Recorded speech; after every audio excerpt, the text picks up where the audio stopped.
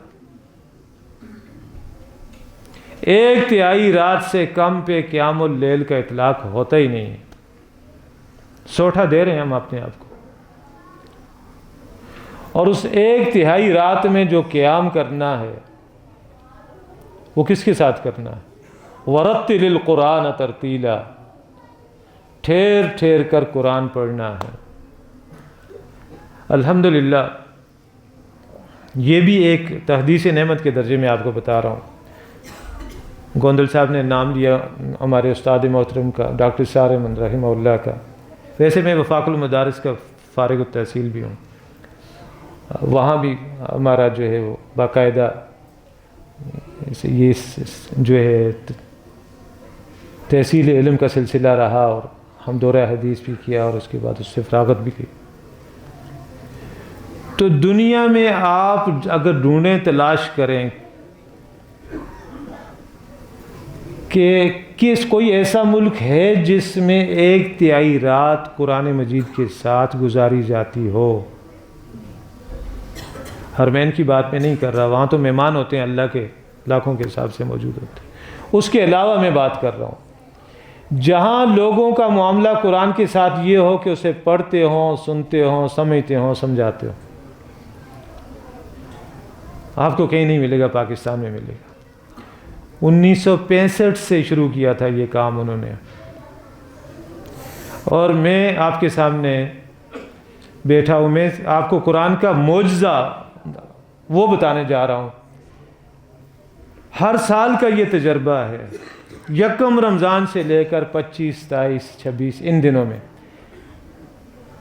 روزانہ عشاء کے بعد ہر 4 رکعت سے پہلے جتنا 4 رکعت میں سنا جاتا ہے قرآن مجید، اس کا ترجمہ اور مختصر تفسیری پس منظر بیان کرنا، پھر سننا، سورہ فاتح سے لے کر والناس تک 25-26 دنوں میں انسانی عقل دنگ رہ جاتی ہے۔ ممکن نظر نہیں آتا کہ انسان یہ کام کر سکتا ہے، لیکن ہو جاتا ہے۔ وہ حافظ عبد الرحمن بیٹھا ہوا ہے، اس کے 8ویں کے پیپر تھے، رات کو 1 بجے کے لگ بھگ ہم فارغ ہوتے تھے، صبح جا کے یہ پیپر بھی دیتا تھا، رات کو 1 بجے تک یہ سارا معاملہ کر کے صبح ٹھیک 9 بجے سے پہلے جا کے میں بایو میٹرک بھی کرتا تھا، دن کو 2-2 3-3 کلاسز بھی پڑھاتا تھا، پھر واپس آ کے شام کو وہی۔ جس دن یہ دورہ قرآن ختم ہوا اس کے دوسرے دن میرے معدے میں درد ہوا ہے۔ یہ قرآن مجید کا معجزہ ہے، اور گزشتہ 35-40 سال کا یہ وقت جو ہے میرے سامنے ہے کہ ہم سمجھتے ہیں کہ ایک نفس اور شیطان نے ہمارے اور قرآن کے درمیان دیواریں کھڑی کی ہوئی ہیں۔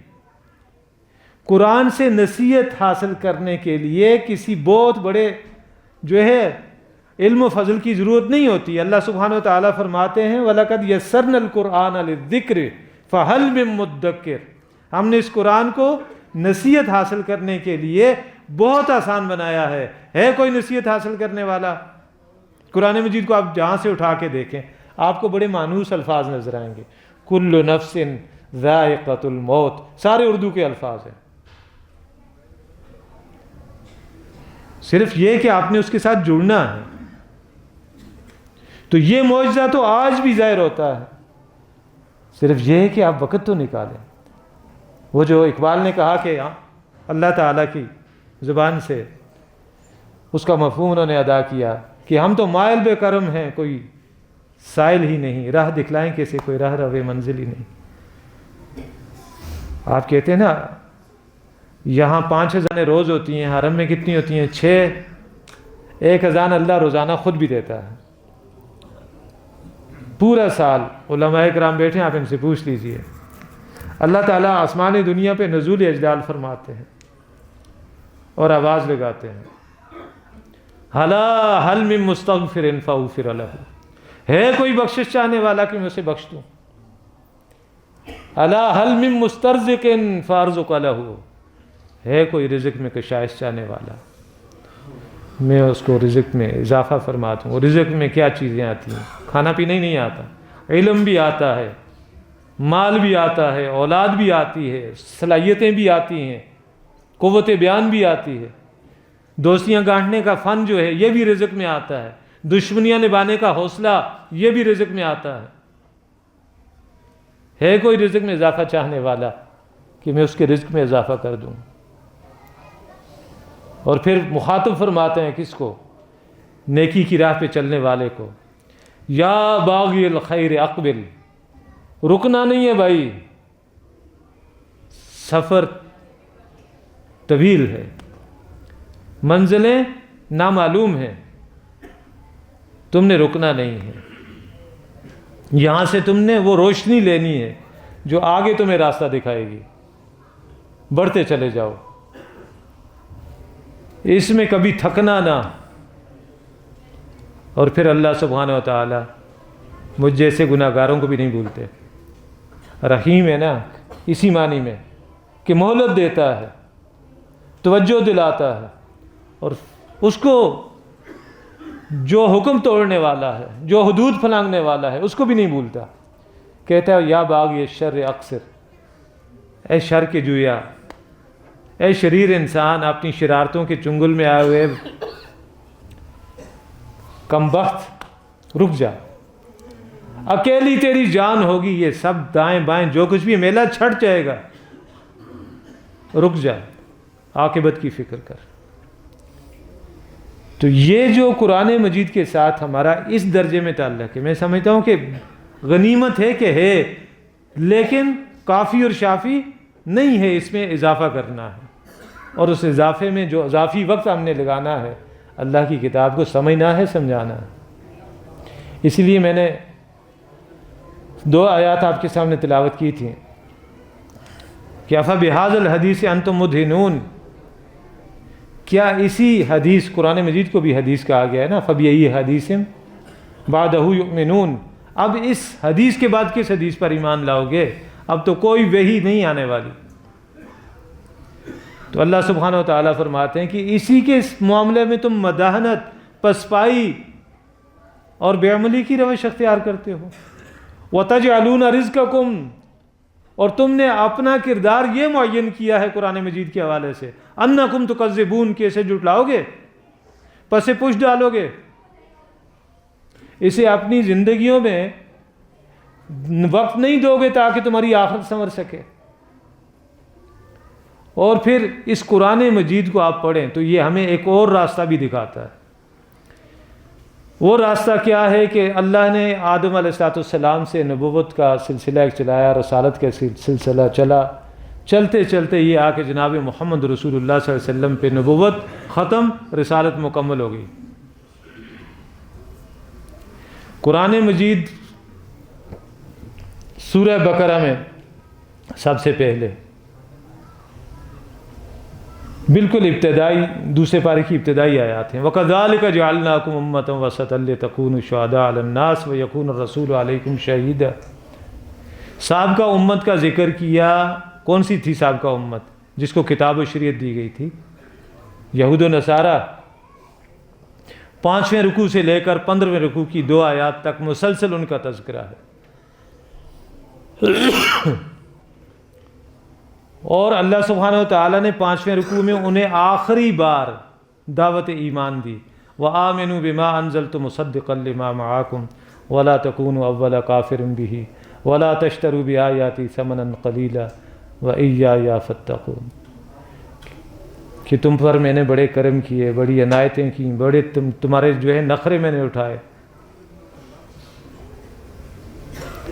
اب نتیجہ اس کا یہ نکلا کہ تم نے میرے نبیوں کو قتل کیا، تم نے میری اتاری ہوئی کتاب میں تحریف کی، تم نے نبیوں کی تکذیب کی، تم نے ایذائیں دیں رسولوں کو۔ وَلَا تَكُونُوا كَالَّذِينَ آذَوْا مُوسَىٰ فَبَرَّأَهُ اللَّهُ مِمَّا قَالُوا۔ اللہ نے کہا نا کہ نہ ہو جانا ان لوگوں کی طرح کہ جنہوں نے موسیٰ کو ایذا دی۔ کون تھے ایذا دینے والے؟ امت تھی نا ان کی ناہنجار۔ تو جس نے کہا میں اس کتاب کو مانتا ہی نہیں ہوں، اس کا مسئلہ تو ہو گیا الگ۔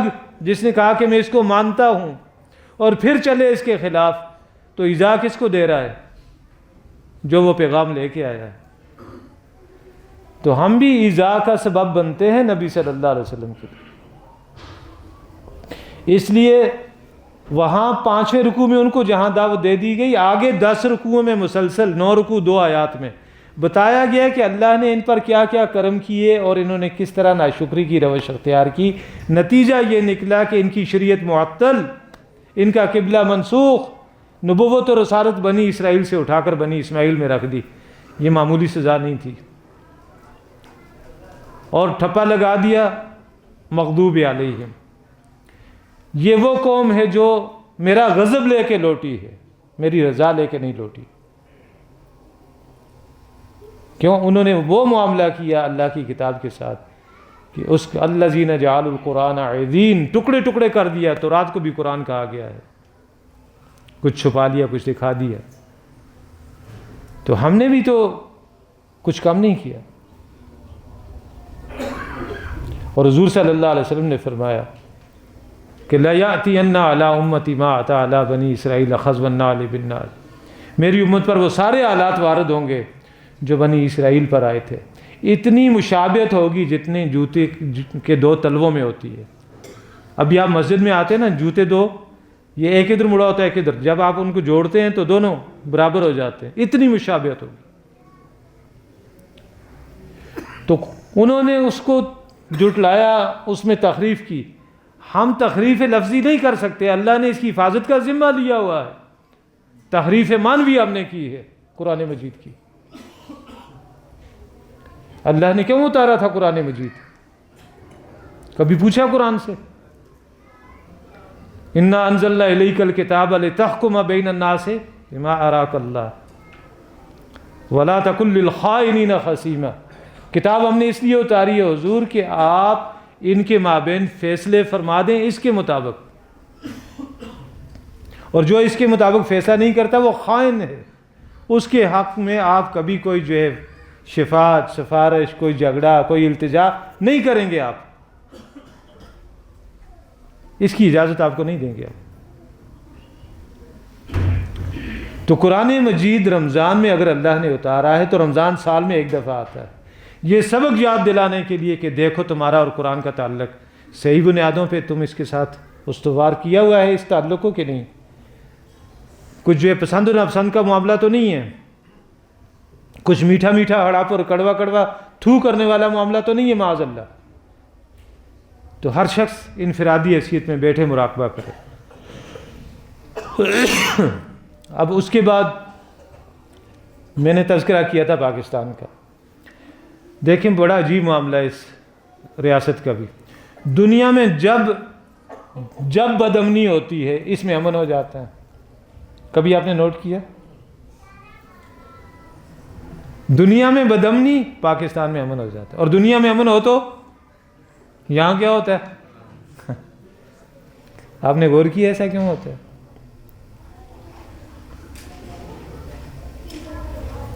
ایسا اس وجہ سے ہوتا ہے۔ جزاکم اللہ۔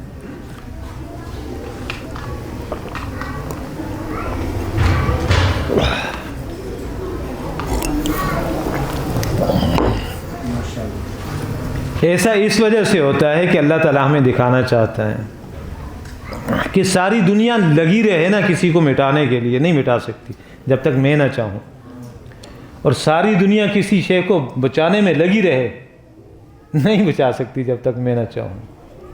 اور ہمیں اشارہ یہ دیا جا رہا ہے کہ تمہاری بچت کا راستہ ایک ہی ہے۔ وہ جس کلمے کی دعائی دی تھی تم نے، پاکستان کا مطلب کیا؟ لا الہ الا اللہ۔ اس لا الہ الا اللہ پہ کبھی آپ نے غور کیا؟ اس کا مطلب کیا ہے؟ لا الہ الا اللہ کے ایک معنی یہ ہے کہ تمام انسان برابر ہیں، کوئی چھوٹا نہیں کوئی بڑا نہیں۔ حضور نے یہ کیا تھا کہ نہیں کیا تھا؟ بلال، سیدنا بلال ہوئے تھے کہ نہیں ہوئے تھے؟ کس بنیاد پر ہوئے تھے؟ اسی کلمے کی بنیاد پہ ہوئے تھے نا، ورنہ منڈی میں بکا ہوا ایک شخص، منڈی سے خریدا ہوا ایک شخص، کہاں مکہ کے متعصب قریشی، میں خود بنو ہاشم سے ہوں، وہ گوارا کر سکتے تھے کہ غلام کو سیدنا بلال کہیں؟ اور حضرت عمر جیسی شخصیت نام لینے سے پہلے کہتے تھے سیدنا ابو بکر سیدنا، ابو بکر ہمارے سردار، وعاتق سیدنا بلال، انہوں نے ہمارے سردار بلال کو آزاد کروایا۔ اور ایک اور واقعہ آپ کو سناؤں حضرت بلال کا رضی اللہ تعالیٰ عنہ۔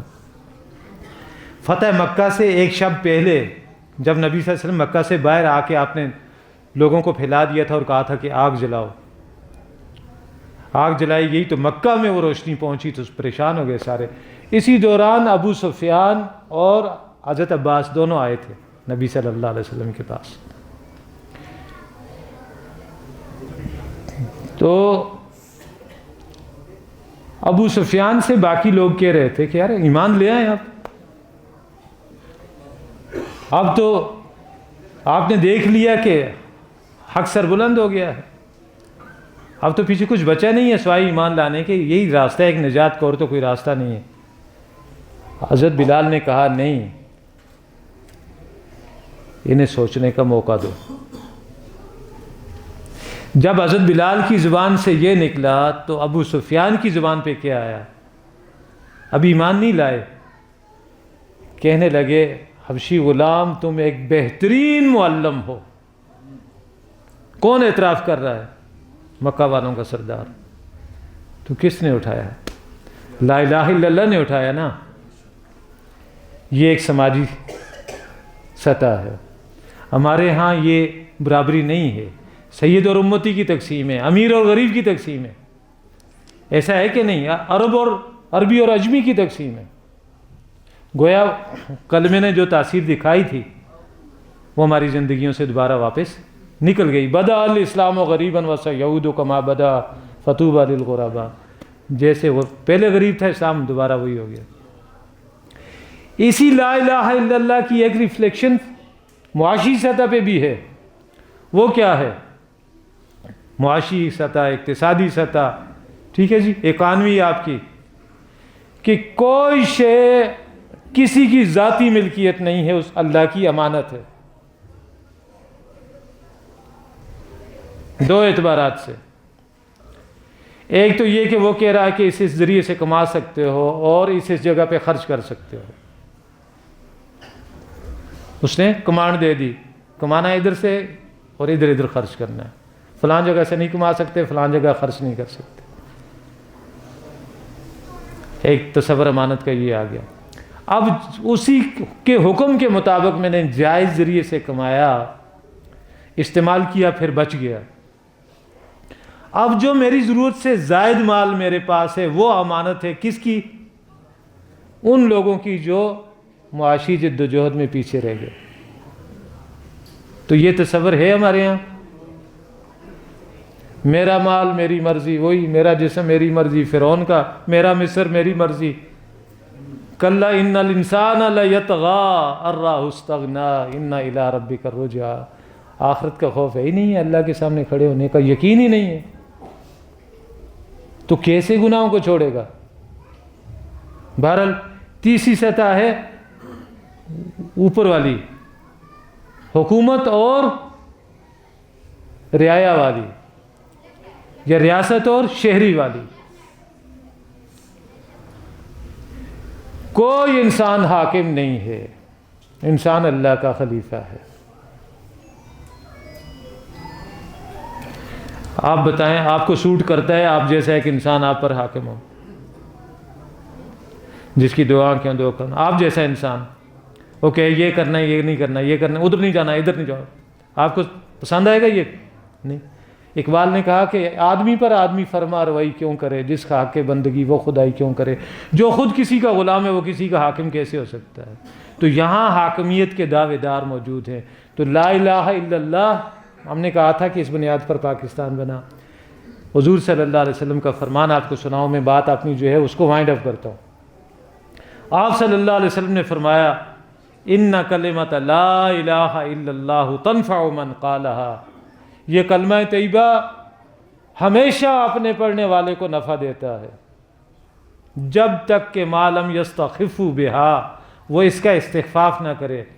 قیل وما الاستخفاف یا رسول اللہ, عرض کی گئی یہ اللہ کے رسول استخفاف کلمہ کیا ہے؟ اب دیکھیں یہاں یہ فرق مت کیجئے مولوی صاحب کا کلمہ پڑھنا اور ہے اور مقتدی کا کلمہ پڑھنا اور نہیں, سب کی بات ہو رہی ہے. فرمایا کہ پوچھا گیا مل استخفاف یا رسول اللہ, یہ استخفافی کلمہ کیا ہے؟ قال یظہر العمل بمعاصی اللہ, اللہ کی نافرمانی پر مبنی اعمال اعلان ہونے لگے, ظاہر ہو جائیں, غالب ہو جائیں, نیکی دب کے رہ جائے, راستی دب کے رہ جائے, بدماشی اور بے ایمانی ننگا ناچ ناچ رہی ہو, یہ کلمہ پھر کسی کو نفع نہیں دیتا. فلا ینکر ولا یغیر, نہ ان برائیوں کا انکار کیا جائے نہ ان کو بدلنے کی کوشش کی جائے. اب آئیے واپس اس جگہ پہ کہ ہم نے بنایا آپ کو ایک درمیانی امت تاکہ آپ لوگ ہو جائیں لوگوں کے خلاف گواہ میری طرف سے, اور رسول ہوں گے تمہارے خلاف گواہ. اور رسول اللہ صلی اللہ علیہ وسلم نے یہ گواہی لی ہے, اس دنیا کی زندگی میں لی ہے. آپ پڑھیے خطبہ حجۃ الوداع کو, نبی صلی اللہ علیہ وسلم نے اپنی تعلیمات کا خلاصہ بیان کرنے کے بعد صحابہ سے ایک سوال کیا تھا, کتنا بڑا مجمع ہے. آپ نے ایک سوال کیا الا هل بلغت, کہ بھائی یہ بتاؤ کہ کیا میں نے پہنچا دیا. حضور جب بھی سوال کرتے تھے اپنے صحابہ سے تو وہ اکثر عرض کرتے تھے کہ اللہ و رسولہ عالم. یہ واحد موقع تھا, کوئی مجمع کو پہلے نہیں بتایا گیا تھا کہ میں آپ سے یہ سوال پوچھوں گا اور آپ نے یہ جواب دینا ہے, نہیں. لیکن چونکہ نبی صلی اللہ علیہ وسلم کی تربیت سے گزرے ہوئے لوگ تھے, سب میں ذہنی ہم آہنگی تھی. جب پوچھا گیا الا هل بلغت تو صحابہ نے یہ نہیں کہا اللہ و رسولہ عالم, بلکہ یہ کہا انا نشہد, ہم گواہ ہیں حضور اس بات پر, انک قد بلغت الرسالۃ, آپ نے وہ پیغام جو اللہ نے آپ کو دیا تھا ہمارے لیے پہنچا دیا. وادیت الامانۃ, جو امانت آپ کے پاس تھی ہمارے لیے آپ نے ادا کر دی. ونصحت الامۃ, امت کی خیرخواہی کا جو حق آپ کے ذمہ تھا آپ نے وہ بھی ادا کر دیا. وکشفت الغمۃ, لا علمی کے, جہالت کے, اگنورنس کے تمام پردے آپ نے ہٹا دیے. اب ہم جانتے ہیں کہ ہمارا رب ہم سے کیا چاہتا ہے, ہمیں معلوم ہے, آپ نے ہمیں سب کچھ پہنچا دیا. پھر نبی اکرم صلی اللہ علیہ وسلم نے آسمان کی طرف ہاتھ اٹھایا تو انگلی شہادت کی, اور مجمع کی طرف پہلی دائیں طرف اللہم اشہد, کہ اللہ گواہ رہنا, اللہم اشہد, اللہ گواہ رہنا, اللہم اشہد, اللہ گواہ رہنا, کہ یہ مانتے ہیں کہ میں نے پہنچا دیا. اللہ کو گواہ بنانے کے بعد پھر نبی صلی اللہ علیہ وسلم مجمع کی طرف دوبارہ متوجہ ہوئے. آپ نے فرمایا فَلْيُبَلِّغِ الشَّاهِدُ الْغَائِبَ, جو یہاں موجود ہے پہنچائے ان تک جو یہاں موجود نہیں ہے. اور پھر فرمایا بلغوا عنی ولو آیۃ، پہنچاؤ میری طرف سے چاہے تمہارے پاس ایک آیت ہی کیوں نہ ہو۔ اشارہ کر دیا کیا پہنچانا ہے، قرآن پہنچانا ہے، اور قرآن سے مراد صرف یہ 2 گتوں کے درمیان یہ 30 پارے نہیں، کان خلقہ القرآن، نبی اکرم صلی اللہ علیہ وسلم کی پوری تعلیمات، آپ کا اسوہ، آپ کے اعمال و افعال، آپ کے اقوال، آپ کے فرمودات، یہ سب مل کر قرآن بنتے ہیں۔ یہ راز کسی کو نہیں معلوم کہ بندہ مومن قاری نظر آتا ہے، حقیقت میں ہے قرآن۔ کان خلقہ القرآن۔ اما عائشہ رضی اللہ عنہ سے پوچھا گیا تھا نا حضور صلی اللہ علیہ وسلم کے معمولات کیا ہیں، پلٹ کر سوال کر دیا ما قرأتم القرآن، تم نے قرآن نہیں پڑھا، مجھ سے آ کے پوچھ رہے ہو کہ حضور کے معمولات کیا ہیں، روز و شب کیسے گزرتے ہیں۔ کان خلقہ القرآن، حضور کے معمولات تو قرآن ہیں۔ تو حضور نے فرمایا کہ یہ پہنچاؤ۔ اب یہ امانت ہے آپ کے پاس اور میرے پاس، فرد فرد تک پہنچائے گا اور ریاست ریاست تک پہنچائے گی، تب جا کے محمد رسول اللہ صلی اللہ علیہ وسلم کے ساتھ وفا کا آپ کہہ سکتے ہیں کہ ہم نے کوشش کی ہے کچھ حق ادا کر پائے۔ اس کے لیے بنا تھا یہ پاکستان۔ اور آپ کو، میری عمر چھوٹی ہے، مجھ سے بڑے عمر کے لوگ یہاں تشریف فرما ہے، کیسی بدبخت قوم ہوگی وہ۔ جانوں کی قربانی کوئی قربانی نہیں ہوتی، مال کی قربانی کوئی قربانی نہیں ہوتی۔ یہ تو وہ بھی دیتے ہیں جو رب کے ماننے والے نہیں ہیں، وہ 7 سمندر پار سے آیا ہوا ہے نا، وہ گندی نالی کے کیڑے ہیں یہ سارے، جن کی فائنیں اب کھل رہی ہیں۔ اس امت کا آپ اندازہ لگائیں کہ اللہ کی نگاہ میں ان کی کیا حیثیت ہے۔ وہ زانی، شرابی، بدکار، انسان کا گوشت کھانے والے، ان کے ہاتھوں پٹوا رہا ہے اللہ میں۔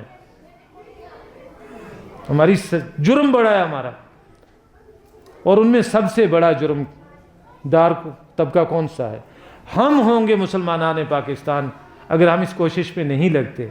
پھر آپ کہتے ہیں کہ نا علماء آپس نہیں لڑتے، علماء یہ پرفارمر لڑتے ہیں، یہ پروفیشنل لڑتے ہیں۔ ہمارے علماء سے ایک تانا دیا تھا نا کسی نے کہ بھائی بتاؤ کس کا، دیوبندیوں کا اسلام نافذ کروں، بریلویوں کا کروں، اہل حدیثوں کا کروں، شیعوں کا کروں، جماعت اسلامی کا کروں، تبلیغی جماعت کا؟ وہ 22 علماء کے 28 نکات یاد ہیں؟ آن ریکارڈ موجود ہیں کہ نہیں ہیں؟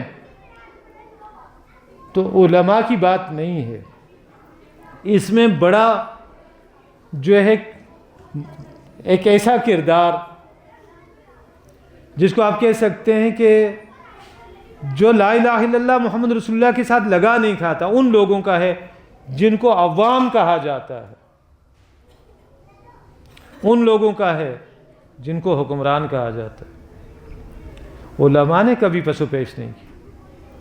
اور میں کہہ رہا تھا کہ جانوں کی قربانی دینا کوئی مسئلہ نہیں ہے، دیتے ہیں قربانیاں، کفار بھی دے رہے ہیں۔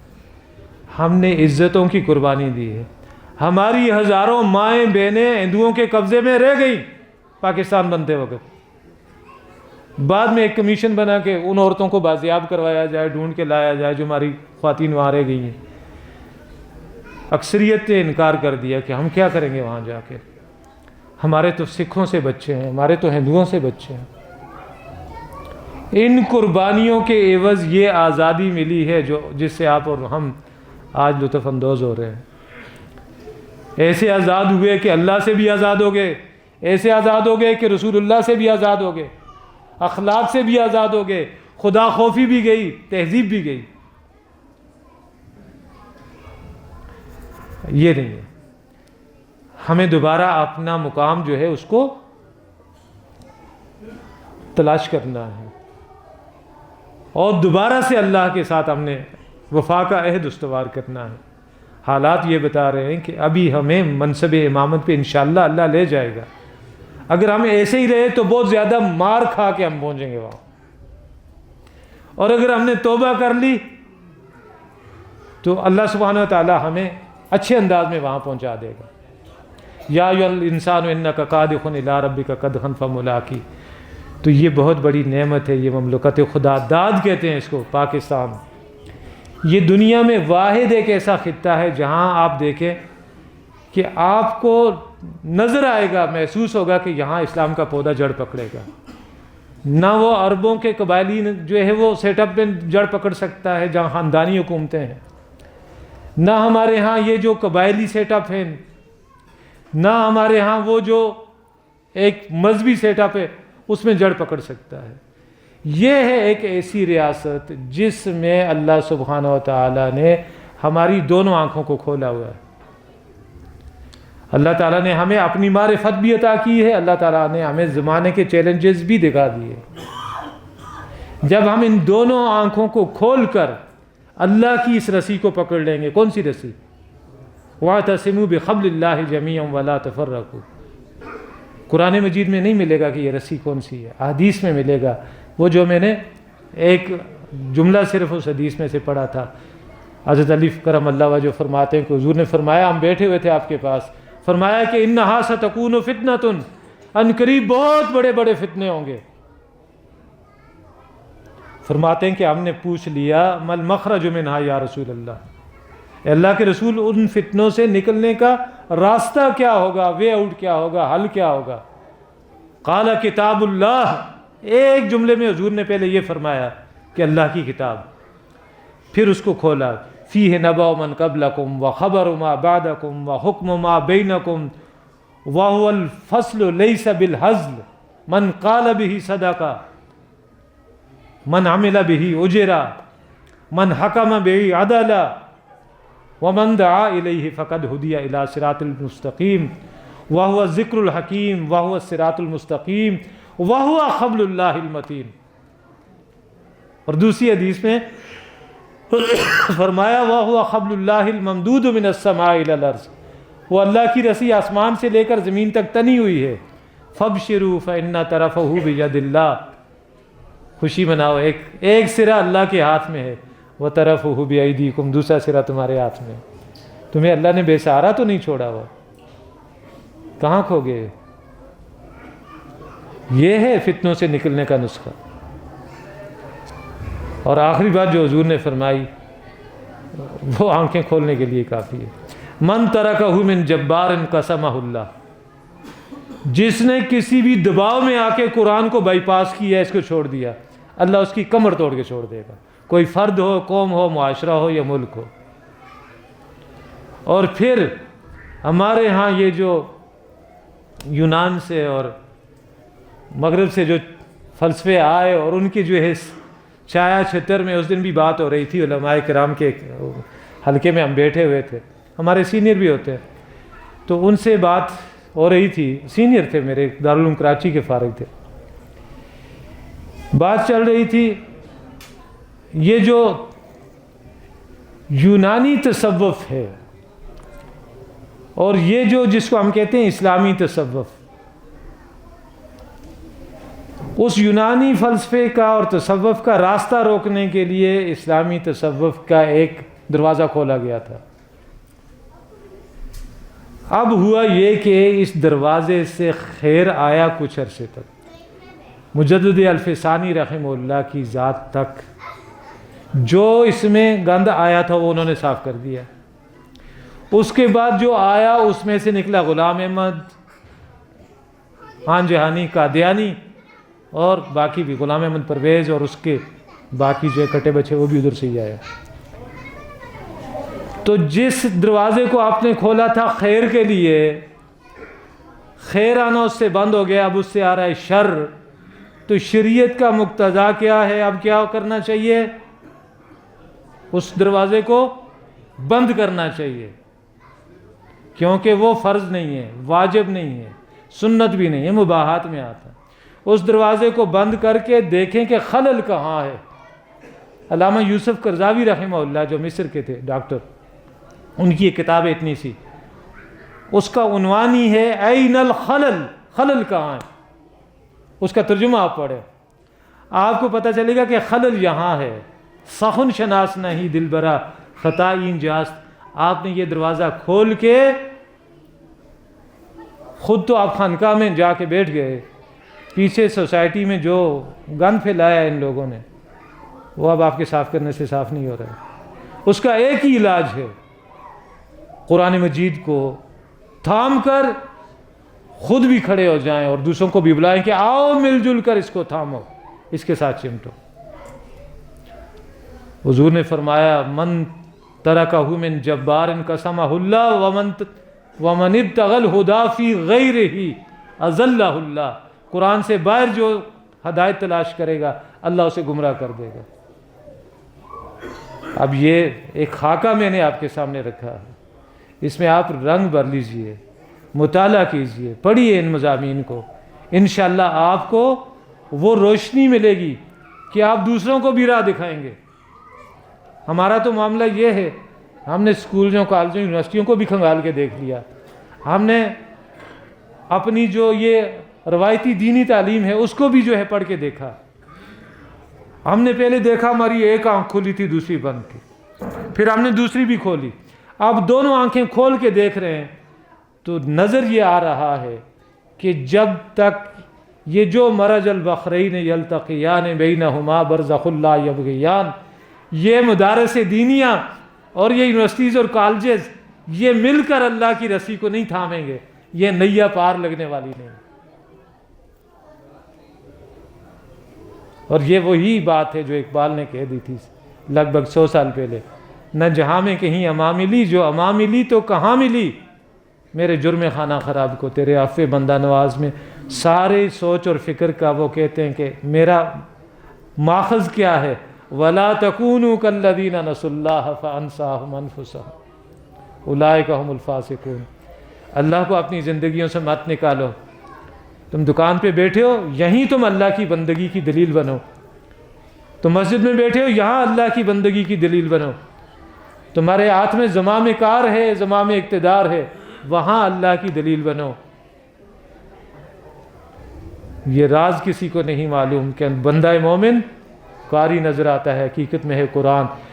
شہادت حق، شہادت علی الناس کا فریضہ آپ کی اور میرے ذمے ہے کہ ہم حق کو اپنی زندگیوں میں لے آئیں، بحیثیت فرد لوگوں کے سامنے اس کو پیش کریں، اور بحیثیت قوم، ملک اور امت اجتماعی سطح پہ بھی ہمارا یہی فریضہ بنتا ہے کہ ہم حق کے داعی اور علمبردار بن کے کھڑے ہو جائیں، ایک ایسا نظام عدل اجتماعی قائم کر کے لوگوں کے سامنے مثال اور نمونہ رکھنے کی کوشش میں لگ جائیں جو نبی اکرم صلی اللہ علیہ وسلم لے کے آئے تھے اور جس کی بابت اللہ نے آپ سے کہلوایا تھا، وَأُمِرْتُ لِأَعْدِلَ بَيْنَكُمْ، حضور آپ بتا دیجئے کہ میں مامور کیا گیا ہوں، I have been appointed here to establish the system of social justice، اسلام کا نظام عدل اجتماعی قائم کرنے کے لیے مجھے مامور کیا گیا ہے۔ میں نے دفتری زبان اس لیے استعمال کی ہے کہ جدید تعلیم یافتہ طبقے کو یہ بہتر سمجھ آتی ہے۔ اُمِرْتُ، میں مامور کیا گیا ہوں، میں اپوائنٹ کیا گیا ہوں۔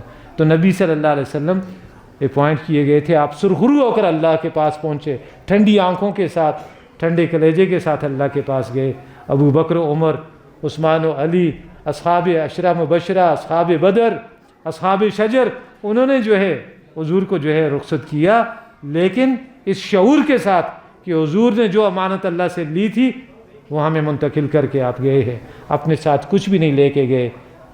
وہ کچھ لوگوں کے ہاں نا عقیدہ کہ وہ لے کے غار میں چلا گیا ہے، ایسی کوئی بات نہیں ہے، آپ کے پاس ہے، آپ کے گھر میں رکھا ہوا ہے پورے کا پورا دین۔ اسے جسٹ آپ نے کیا کرنا ہے، ان لاک کرنا ہے۔ دنیا کی ساری زبانیں آپ نے سیکھنی، اب ہمارے ہاں چائنیز سیکھ لی یہ لوگوں نے، چند دنوں میں سیکھ لیتے ہیں، جیپنیز سیکھ لیتے ہیں۔ قرآن مجید کتنا ایک مشکل ہے جی، مشکل نہیں ہے، ان کے پاس آ کے بیٹھیں، یہ سکھائیں گے۔ یہ گھٹنے توڑ کے بیٹھنا آسان نہیں ہوتا مسجدوں میں، لیکن بیٹھے ہیں یہ لوگ، یہی چراغ سے چراغ جلانے کے لیے بیٹھے ہوئے ہیں۔ اللہ تعالیٰ آپ کی محنت اور مشقت کو قبول فرمائے، آئندہ رمضان بھی آپ کو اور مجھے بھی نصیب فرمائے، اور اللہ کرے کہ ہم 1/3 رات قرآن کے ساتھ کھڑے ہونے والے ہوں، قرآن مجید کی ایک ایک لفظ۔ اچھا، یہ ہمارے اسلاف کا طریقہ کار تھا، یہ بدعت ہم نے نہیں ایجاد کی۔ یہ بڑے بڑے علماء کرام، ان کے آپ زندگیوں کو کھنگالیں، آپ کو پتہ چلے گا کہ رمضان میں وہ قرآن مجید کے ساتھ جاگتے تھے، 1/3 رات عشاء کے بعد، اور سحری سے پہلے بھی جاگتے تھے۔ اور یہی معمول ہوتا تھا، پڑھنا پڑھانا، سیکھنا سکھانا اور سننا۔ اللہ تعالی ہمیں بھی اس کی توفیق دے۔ جو کچھ میں نے کہا اس میں جو حق ہے وہ میرے رب کی طرف سے ہے، آپ دعا فرمائے اللہ تعالیٰ قبول فرمائے۔ جو کمی کوتاہی ہے، میری کم فہمی ہے، کم علمی ہے، اللہ تعالیٰ اس سے درگزر فرمائے۔ اللہ تعالیٰ ہمارا دستگیر بنے، دنیا کی زندگی میں بھی، قبر میں بھی، آخرت میں بھی، اور اللہ تعالیٰ ہمیں آخرت میں اس عالم کے ساتھ، اس کیفیت کے ساتھ اٹھائے کہ نبی اکرم صلی اللہ علیہ وسلم کے سامنے ہم جب پہنچیں تو ہمیں شرمساری نہ ہو کہ حضور نے وہ امانت ہمیں منتقل کی تھی، ہم وہاں شرمسار نہ ہوں، نبی اکرم صلی اللہ علیہ وسلم کی دعاؤں کے، آپ کی توجہ کے مستحق بنے۔ وآخر دعوانا ان الحمد للہ رب العالمین۔ آپ کوئی سوال کرنا چاہیں گے؟ میں ادھر ہی بیٹھا ہوا ہوں، پھر بھی اگر آپ پوچھنا چاہیں گے، یہاں ملاقات نہ ہو سکے، ہمارے گوندل صاحب کے پاس میرا نمبر بھی ہے، آپ ان سے نمبر لے سکتے ہیں، پوچھ سکتے ہیں، ٹھیک ہے۔ میری اصلاح کا کوئی پہلو آپ کے ذمہ حق ہوگا، کوئی غلطی کوتاہی تو آپ نے میری اصلاح کرنی ہوگی، اس کے لیے بھی آپ جب چاہیں گے انشاءاللہ میں حاضر ہوں، ٹھیک ہے جی۔ سبحانک اللہم و بحمدک نشہد ان لا الہ الا انت نستغفرک و نتوب الیک۔ فتما رہے ہیں جی دعا کریں، تو دعا کا قبولیت کا نسخہ میں دیتا ہوں آپ کو، اور آپ کی آمین سے قبول ہوگی، میں تو صرف مانگوں گا نا، آپ کہیں گے کہ اللہ ایسا ہی ہو جائے، آپ کی اکثریت ہے۔ حضور صلی اللہ علیہ وسلم نے فرمایا کہ یہ حدیث ہے، فوراً آپ کو سناتا ہوں۔ حضرت عائشہ کہتی ہیں، فرماتی ہیں رضی اللہ تعالیٰ عنہ، ایک دن حضور گھر تشریف لائے، میں نے دیکھا حضور کے چہرے پہ بڑے عجیب سے تاثرات تھے، آپ کا رنگ بھی بدلا ہوا تھا، آپ نے ہم میں سے کسی کے ساتھ دعا سلام بھی نہیں کی، کوئی گفتگو بھی نہیں فرمائی، وضو کیا، مسجد میں چلے گئے۔ فلسکت بالحجرۃ، میں حجرے کی دیوار کے ساتھ کان لگا کے کھڑی ہو گئی، حتی استمع ما یقول، تاکہ میں سنوں کہ حضور کہتے کیا ہیں، کیا فرماتے ہیں، معاملہ کیا ہے۔ فصعد المنبر، حضور ممبر پر چڑھے، اور فجلس فحمد اللہ واثنى علیہ، ثم قال، حضور بیٹھے، اللہ کی حمد و ثنا کی، اور پھر آپ نے فرمایا ایھا الناس مروا بالمعروف وانہوا عن المنکر، لوگوں نیکی کا حکم دو، ترغیب دو، شوق دلاؤ، برائی سے روکو، برائیاں لوگوں کو بتاؤ کہ یہ برائیاں ہیں۔ من قبل ان تدعوا فلا اجیب لکم، اس وقت سے پہلے یہ کام کرو کہ تم دعاؤں کے لیے ہاتھ اٹھاؤ اور میں قبول نہ کروں۔ تو نہی عن المنکر اور امر بالمعروف دعا کی قبولیت کے لیے شرط اول ہے، ٹھیک ہے۔ آپ عزم کریں گے نا انشاءاللہ ہم یہ کام کریں گے، حضور صلی اللہ علیہ وسلم کے بیاف کریں گے، کیونکہ حضور کی امانت ہمیں دے کے گئے ہیں۔ اور پھر فرمائے دو باتیں اور اس کے ساتھ فرمائے، وَتَسْأَلُونِي وَلَا أُعْطِيكُمْ، میرے خزانے بھرے ہوئے ہوں، تم مجھ سے مانگو، جولیاں پھیلاؤ، میں تمہیں نہ دوں تمہارے دشمنوں کو دے دوں۔ اور تیسری بات آپ نے فرمائی وَتَسْتَنْصُرُونِي وَلَا أَنْصُرْكُمْ، دشمن کے مقابلے میں تم مجھ سے مدد مانگو، میں تمہیں دشمن کے رحم و کرم پہ چھوڑ دوں۔ اس سے پہلے یہ کام کرو تاکہ تمہارے ساتھ معاملات میرے اچھے ہو جائیں، بہتر ہو جائیں۔